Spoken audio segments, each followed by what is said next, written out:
المؤمن کی آیت نمبر 55 ہے۔ اللہ سبحانہ و تعالی کا فرمان ہے فاصبر، سو آپ صبر کیجئے، ان وعد اللہ، بے شک اللہ کا وعدہ، حق سچا ہے، واستغفر، اور آپ معافی مانگیے، لذنبک، اپنے گناہ کی، وسبح، اور پاکیزگی بیان کیجئے، بحمد ربک، اپنے رب کی حمد کے ساتھ، بالعشی، شام کو، والابکار، اور صبح کو۔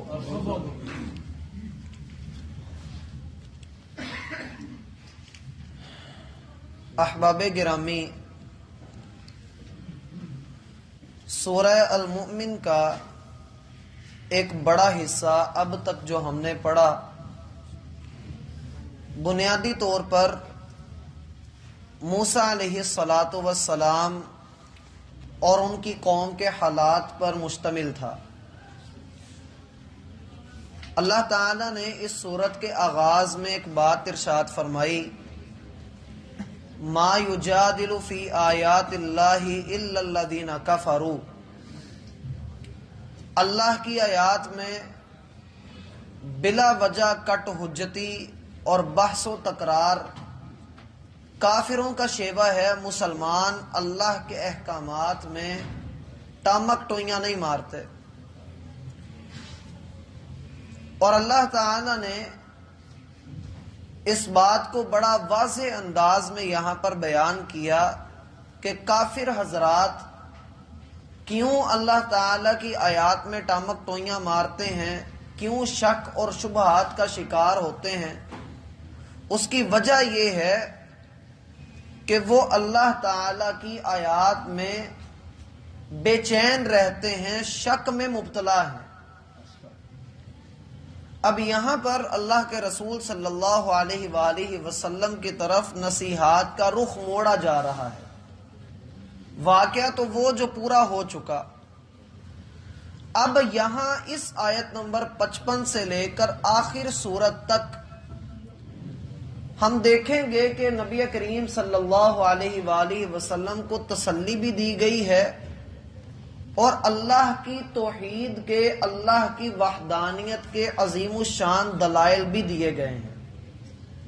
اور آخر سورت پر جا کر انداز یہ ہوگا کہ اگر کوئی بندہ اللہ کے عذاب کو دیکھ کر ایمان لاتا ہے تو اس کے ایمان کا اسے کچھ فائدہ نہیں ہوگا۔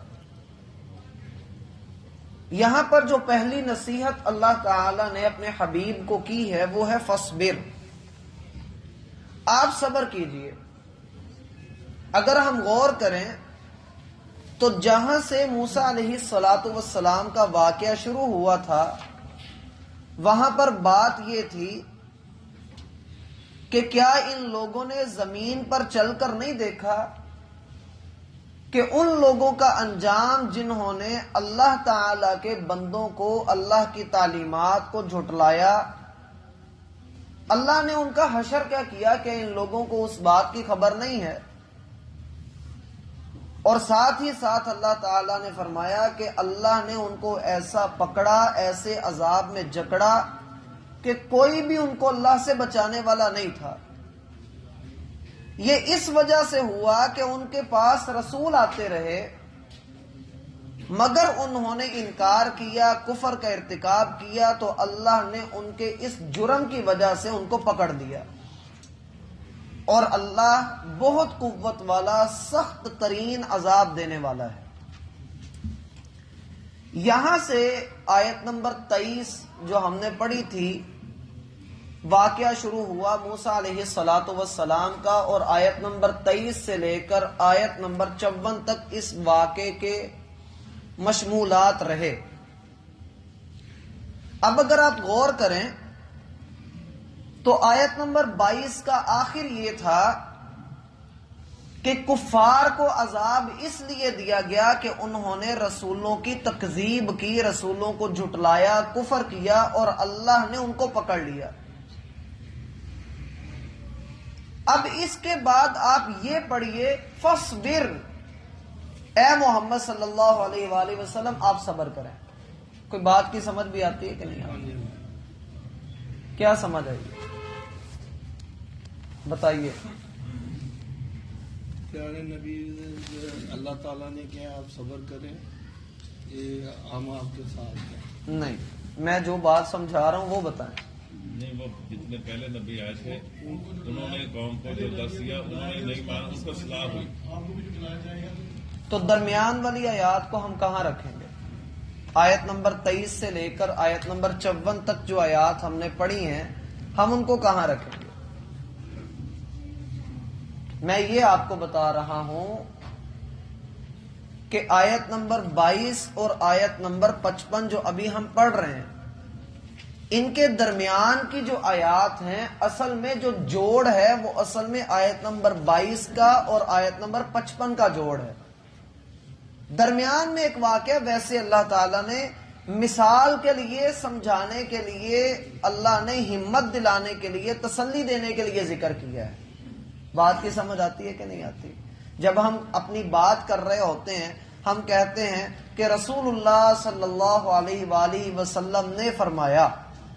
اب یہ جو درمیان میں صلی اللہ علیہ وآلہ وسلم ہے، اس کا تعلق نہ پہلے ٹکڑے کے ساتھ ہے نہ بعد والے ٹکڑے کے ساتھ ہے۔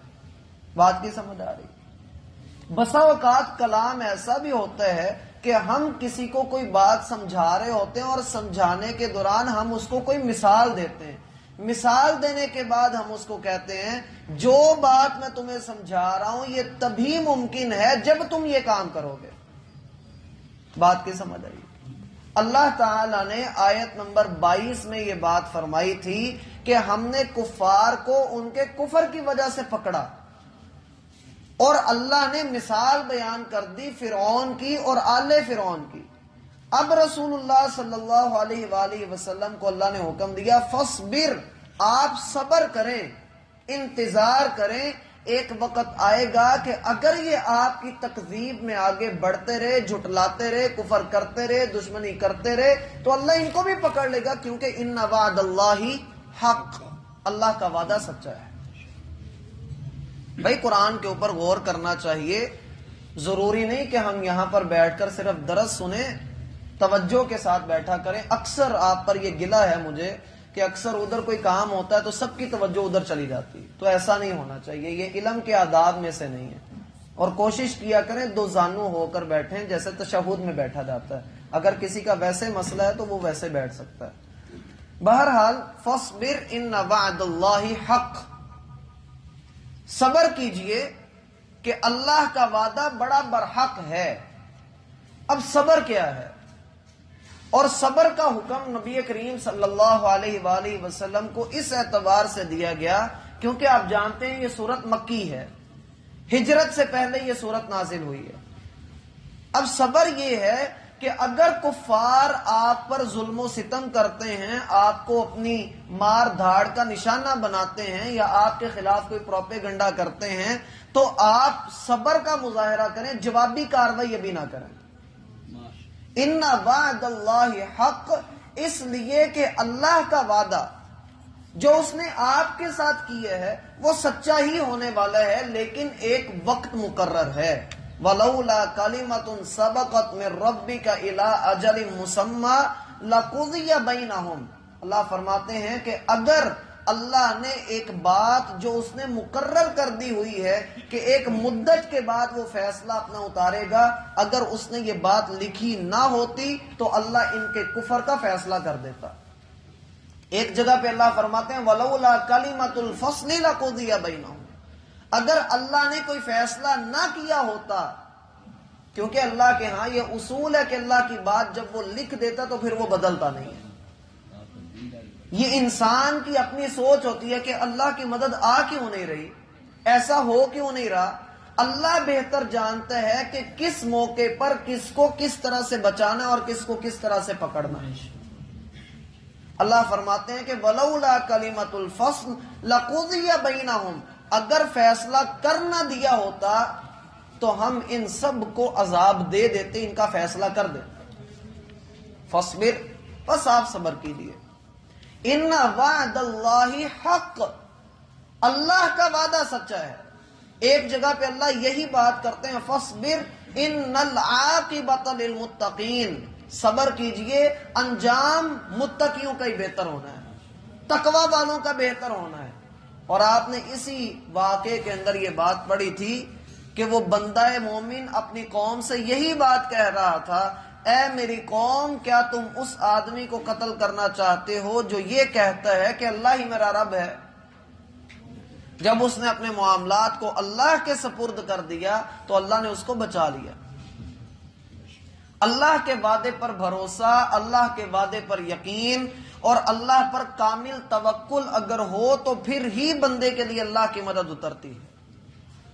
اگر بندے کے دل میں اللہ کے بارے میں کوئی شک ہے، ارتیاب ہے، اس کے دل کے اندر غیر اطمینانی ہے، بے سکونی اس کے دل کے اندر ہے اور اس کا کامل بھروسہ نہیں ہے اللہ پر، زبان سے تو کہتا ہے کہ ہاں میرا اللہ پر بھروسہ ہے، لیکن پھر بھی اپنے لیے کسی نہ کسی سٹپنی کا انتظام کر کے رکھتا ہے، تو اس کا اللہ پر توکل نہیں، اللہ تعالیٰ کے اوپر اس کا بھروسہ نہیں ہے۔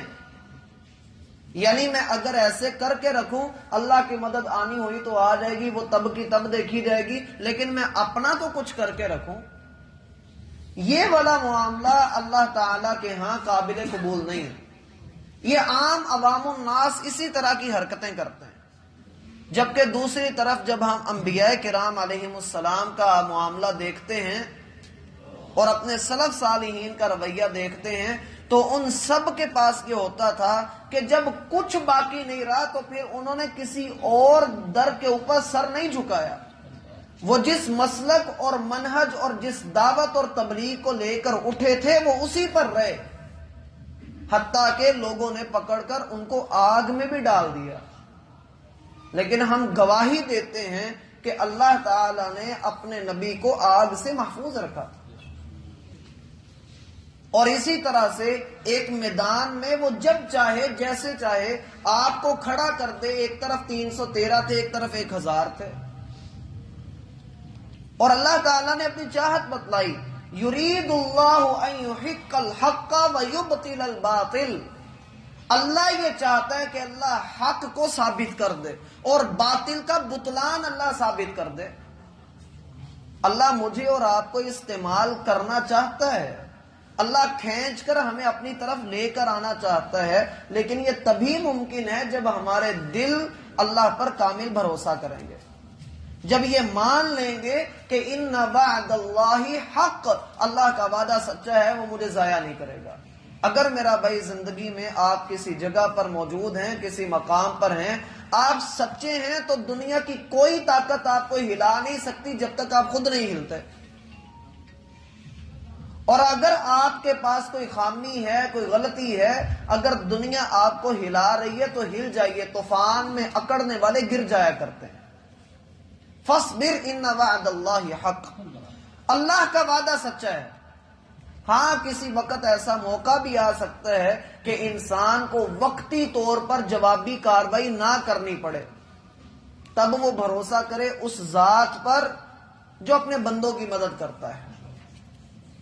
نبی کریم صلی اللہ علیہ وآلہ وسلم نے مکہ میں رہ کر جوابی کارروائی نہیں کی، کافروں کو مارا نہیں، ان کے ظلم و ستم کا جواب نہیں دیا، حتیٰ کہ آل یاسر کے اوپر جب ظلم کیا جا رہا تھا تو آپ علیہ الصلوۃ والسلام ان کے قریب سے گزرے اور آپ نے فرمایا اصبروا آل یاسر، آل یاسر صبر کرو، فإن موعدکم الجنہ، تمہارا ٹھکانہ اللہ نے جنت بنا دیا ہے۔ تو صبر یہ ہر انسان کی زندگی کے لیے بڑا بہترین ہم سفر ہے، اور اگر کسی بندے میں صبر نہیں ہے تو پھر وہ اس دنیا میں سروائیو نہیں کر سکتا، اس میں جلد بازی بھی ہوگی، اس کا اللہ پر بھروسہ بھی نہیں ہوگا، اور پھر دنیا جو ہے وہ اس کے پرخچے اڑائے گی، پنجابی میں جیسے چھوڑے لانا کہتے ہیں۔ فَاصْبِرْ إِنَّ وَعْدَ اللَّهِ حَقٌّ، اللہ کے وعدوں پر بھروسہ کہ جو اس نے کہہ دیا ہے وہ اپنی بات سے پیچھے نہیں ہٹے گا، بشرطے کہ میں بھی اس کی بات کے اوپر پورا اتروں۔ اس لیے بندے کو چاہیے کہ بندہ مشکل حالات میں، مصائب میں اور تنگیوں کے اندر اللہ تعالی کے لیے صبر کرے، مشکل سے مشکل ترین حالات میں، جیسا کہ سلف صالحین کہا کرتے تھے، جب مشکل حالات ان کے اوپر آئے اور لوگ پریشان ہوئے تو انہوں نے کہا کہ لوگوں پریشان کیوں ہوتے ہو؟ جو ذات تمہیں خوشحالیوں میں رزق عطا کرتی رہی وہ تنگیوں میں بھی رزق عطا کرے گی۔ پریشان نہیں ہونا چاہیے، صبر کا مظاہرہ کرنا چاہیے۔ اگر آپ کا رب آپ کو 20 سال 2 روٹیاں روز کی دے رہا تھا، آج اگر اس نے 1.5 کر دی ہے تو صبر کرنا چاہیے۔ جب اس نے 20 سال 2 روٹیاں دے کر حساب نہیں مانگا تو ہمیں 1.5 لیتے وقت یہ نہیں کہنا چاہیے ربا تو نے ہمارے اوپر تنگیاں کر دی۔ وہ جس حال میں رکھے اس حال میں راضی رہنا چاہیے، اور پھر اللہ تعالیٰ کی مدد اترتی ہے، اور اس انداز میں اترتی ہے کہ بندے کو نہیں پتا ہوتا کہ میرے رب نے مجھے کیسے اس مشکل سے باہر نکال دیا ہے۔ اللہ ہم سب پر اپنی رحمت